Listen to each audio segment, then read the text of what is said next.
vamos a utilizar la trigonometría para resolver un problema real, un problema físico. Miren el siguiente problema. Un tren sale de una estación y viaja a 60 km por hora en una vía recta. Otro tren sale de la misma estación una hora más tarde sobre otra vía recta que forma con la anterior un ángulo de 60 grados. Si el segundo tren viaja a 50 km por hora, hallar la distancia a la que se encuentran los trenes transcurridas 2 horas de la partida del primer tren. Bueno, entonces lo primero que debemos hacer es tratar de dibujar o bosquejar el problema. Supongamos que tenemos la estación aquí, nuestra estación de partida, y hay el primer tren que viaja en línea recta, vamos a ponerlo así, no sabemos qué longitud viaja en línea recta, y otro, el segundo tren, también viaja en línea recta, pero con un ángulo de 60 grados. Vamos a suponer que viaja en este sentido y que este, que vamos a pintar aquí, es nuestro ángulo de 60 grados. Vamos a hacerlo por aquí exactamente en otro color. Bueno, entonces, empecemos a leer lo que nos da el problema, la información. Entonces, la primera es que el primer tren, que es el que vamos a asumir que es esta línea horizontal, por ahí viaja a 60 km por hora. Y nos piden la distancia entre ese tren que puede estar por acá y el otro tren que puede estar por acá, transcurridas 2 horas. Entonces, transcurridas 2 horas, si el primer tren viaja a 60 km por hora, estamos hablando de que ha recorrido 120 kilómetros. Recuerden, cada hora está recorriendo 60 kilómetros. Entonces aquí vamos a tener 120 kilómetros de recorrido. Ahora, el segundo tren, atención, parte 1 hora después que el primer tren. O sea que él solo ha transcurrido 1 hora. ¿Con qué velocidad? Con 50 km por hora. Como solo es 1 hora, cada hora está recorriendo 50 kilómetros. O sea que la distancia que ha recorrido ese segundo tren es 50. Vamos a escribirlo por aquí un poco mejor. 50 kilómetros. Y en aras de, digamos, tratar de tener una escala, digamos que estaba como por acá. Esto es 50, aquí es 120. O sea que si unimos estos puntos, lo que vamos a hacer es formar un triángulo. Esto aquí ya no lo necesitamos. Vamos a deshacernos. Tratar de borrarlo un poco mejor. Y esto es lo que tenemos que encontrar. Esta D de acá, distancia.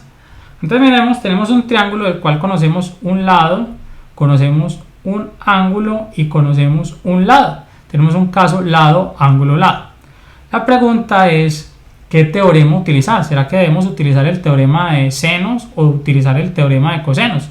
Recordemos que podemos, para el caso lado, ángulo, lado, utilizar el teorema del seno siempre y cuando tengamos el lado opuesto al ángulo. En este caso, al ángulo conocido, que es 60 grados, la variable desconocida es D. O sea que no podemos utilizar el teorema del seno o ley de senos. ¿Por qué? Porque antes la variable que desconocemos, miren, es el opuesto al ángulo. O sea que la única alternativa parece ser utilizar el teorema del coseno. Recordemos que para un triángulo cualquiera, vamos a dibujar un triángulo aquí,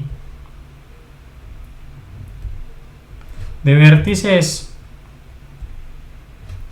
A, B y C, lado opuesto A, lado opuesto a C, C y lado opuesto a B, B, tenemos que A al cuadrado va a ser igual a B al cuadrado más C al cuadrado menos 2 veces B por C por el coseno del ángulo opuesto a ese lado A. O sea que lo que nos dice el teorema del coseno es que si tenemos la incógnita, en este caso el lado, para nosotros D, aquí, D al cuadrado va a ser igual a ¿qué? A la suma de los lados conocidos al cuadrado, en este caso 120 y 50, 120 y 50, menos 2 veces el producto de esas medidas, 120 por 50, por el coseno del ángulo opuesto a ese lado. Miren que el ángulo opuesto a D es 60 grados, o sea, el coseno de 60. Voy a deshacerme por un momento de esta fórmula para escribirlo aquí.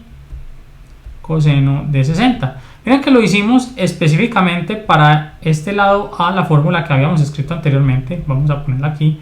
Cuadrado B cuadrado más C cuadrado menos 2 veces BC por el coseno del ángulo A.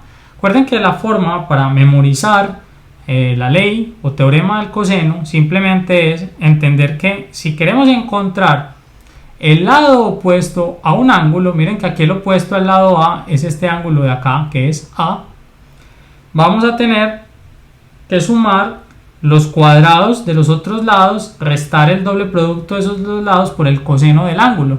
Si quisiéramos encontrar, por ejemplo, a B, miren, simplemente es B cuadrado va a ser igual a los otros, A cuadrado más C cuadrado, es el doble producto de ellos por el coseno del ángulo que se lo pone a B, en este caso a B se lo pone B mayúscula. Eso fue lo que utilizamos, simplemente un pequeño recorderis. Igual tenemos varios videos en nuestro canal y en nuestra página web donde mostramos cómo aplicar el teorema del coseno cuando tenemos el caso de dos lados y un ángulo. Pero entonces aquí miren, tenemos d cuadrado es esto, de aquí simplemente vamos a decir que d cuadrado es 120 al cuadrado, eso es 144 con dos ceros, 50 al cuadrado, eso es 25 con dos ceros, aquí vamos a tener 2 por 50 es 100 por 120, entonces vamos a tener a 120 con dos ceros, forma rápida de hacerlo, por el coseno de 60 grados. Y el coseno de 60 grados es un coseno conocido para nosotros, ¿por qué? Y recordemos que 60 grados es un ángulo notable. Y cuando hablamos de los ángulos notables dijimos que el coseno de 60 era un medio o 0.5, igual podemos encontrarlo en una calculadora. Si resolvemos esto, de hecho en la calculadora sumamos 14.400 más 2.500 más 12.000 por un medio, que de hecho esto nos va a dar 6.000, vamos entonces a tener que esto es igual a 10.900.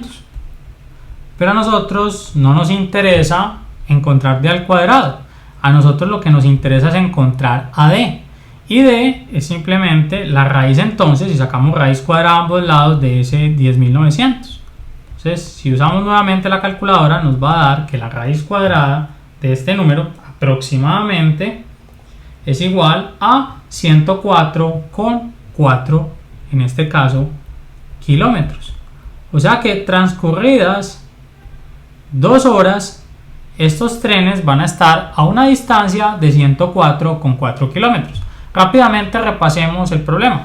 Miren, teníamos un punto cualquiera del cual partían los trenes, en este caso a una velocidad de 60 km por hora, pero como lleva 2 horas vamos a tener entonces 120 kilómetros. No necesitamos utilizar las fórmulas de física para encontrar la distancia en este caso, simplemente multiplicando por 2 sabemos qué es, pero para quienes se enredan un poco con esto, recuerden las fórmulas de la física. La velocidad es espacio sobre tiempo, de donde el espacio recorrido va a ser igual al tiempo por la velocidad. Obviamente estamos hablando de un movimiento uniforme rectilíneo. Entonces si multiplicamos el tiempo, que es 2 horas, por la velocidad, que es 60, pues ahí obtenemos 120. Y en el caso del segundo tren, que forma un ángulo, su ruta de 60 grados con respecto a la ruta del primero, miren, teníamos de tiempo solo 1 hora, porque decíamos en el problema que arrancaba 1 hora después, o sea que transcurridas 2 horas de este apenas llevaría 1 hora, lo mismo, tiempo 1 hora por velocidad 50 km por hora, pues nos va a dar 50. Y ya para encontrar la distancia d utilizamos el teorema del coseno. ¿Por qué? Porque tenemos lado, ángulo, lado, y podemos utilizar el teorema del coseno para ese caso, o también para el caso en el que tengamos 3 lados. No utilizamos el del seno, recuerden por qué, porque aunque también se utiliza para problemas de lado, ángulo, lado, se puede usar solo siempre y cuando tengamos el lado que es opuesto al ángulo conocido. Entonces, utilizando el teorema del coseno llegamos a la conclusión de que la distancia que separa a ambos trenes transcurridas 2 horas es 104,4 kilómetros.